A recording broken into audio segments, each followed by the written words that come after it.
পুরনো ঢাকায় যে ঘটনাটি ঘটে গেছে, যে ছেলেটি মারা গেছে বরঞ্চ তার সাথে হয়তো যুবদলের সম্পর্ক আছে, কিন্তু যে খুন করছে বা যে হত্যা করছে তাকে তো অন্য জায়গা থেকে, আমরা যেটা খবর পেয়েছি, অন্য জায়গা থেকে নিয়ে আসা হয়েছে। তাকে তাকে ধরা হচ্ছে না।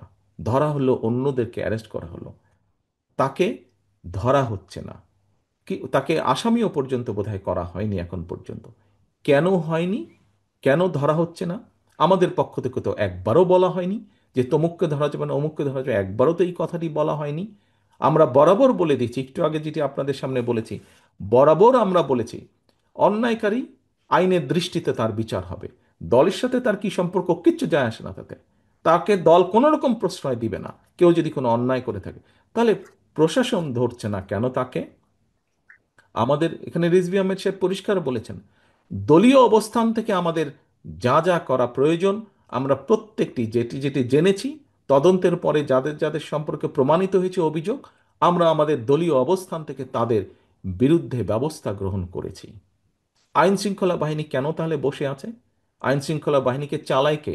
বিএনপি তো চালায় না, চালাচ্ছে তো সরকার। তাহলে সরকার কেন ব্যবস্থা নিচ্ছে না তাদের বিরুদ্ধে? সেটি দলেরই হোক বা সেটি অন্য কোনো লোকই হোক, কেন ব্যবস্থা নিচ্ছে না? বিভিন্ন সময় বিভিন্ন পত্রপত্রিকা ইদানিং আমরা দেখছি যে বিএনপি সংস্কারের এটি মানছে না, ওটি মানছে না, সেটি মানছে না। অপরপক্ষে আমরা দেখছি অনেকগুলো দল সব কিছু মেনে নিচ্ছে। আমাদের নেতৃবৃন্দ বলেছেন যে এখানে তো আমরা এসেছি আলোচনা করার জন্য, যদি সব মেনেই নিতে হয় সেটি তাহলে আলোচনার দরকার ছিল কি? সরকার বলে দিত যে এই করতে হবে। কিন্তু আলোচনার জন্যই ডাকা হয়েছে, এবং সেই আলোচনাকে আমরা দেখেছি কিছু ব্যক্তি, তার মধ্যে কিছু মিডিয়ার কিছু অংশ সহ, বলার চেষ্টা করছেন, তুলে ধরার চেষ্টা করছেন যে বিএনপি এটা মানছে না, বিএনপি ওটা মানছে না, আর কেউ কেউ এটা মানছে, ওটা মানছে। সকলের প্রতি সম্মান রেখেই আমি বলছি, দেশ পরিচালনার দায়িত্ব যারা যারা যাচ্ছেন রিফর্ম কমিটিতে, দেশ পরিচালনার অভিজ্ঞতা বা দায়িত্ব বা অভিজ্ঞতা বিএনপি ছাড়া আর কি কারো ওখানে আছে? কারো নেই। আর কারো নেই। কাজে বিএনপি যেটি মানছে এবং যেটি নিয়ে বিএনপি প্রশ্ন তুলছে, বিএনপি বিএনপির অভিজ্ঞতা থেকেই বলছে। কারণ বিএনপি জানে, বিএনপির ধারণা আছে যে কোন কাজটি করলে দেশের জন্য ভালো হতে পারে, কোন কাজটি করলে দেশের জন্য ভালো না হতে পারে। বিএনপির দায়িত্ববোধ আছে।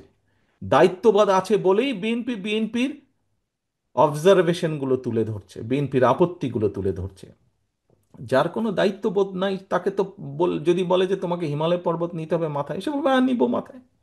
কিন্তু হিমালয় পর্বতকে তো মাথায় তোলা যায় না।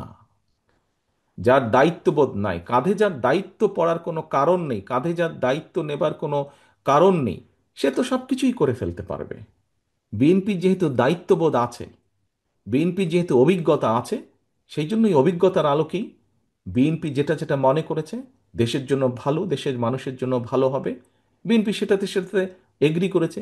বিএনপি যেটাতে যেটাতে মনে করেছে যে আলোচনার মাধ্যমে সংসদে, আগামী সংসদে আলোচনার মাধ্যমে করে ফেলা যাবে, কাজটি আলোচনার মাধ্যমে আমরা করব, বিএনপি সেভাবেই প্রস্তাব উপস্থাপন করেছে। আজকে দেখুন, জুলাই সনদ নিয়ে আপনারা কথা বলেছেন, জুলাই সনদ নিয়ে বাইরে কথা বলেছে, কিন্তু কেন কেউ বলছে না? সরকার থেকে কেন বলছে না? ঠিক আছে, জুলাই সনদ তো এর কি ব্যাপার স্যাপার, এগুলো তো বিএনপি 3 মাস আগেই জানিয়ে দিয়েছে। কেন বলছে না?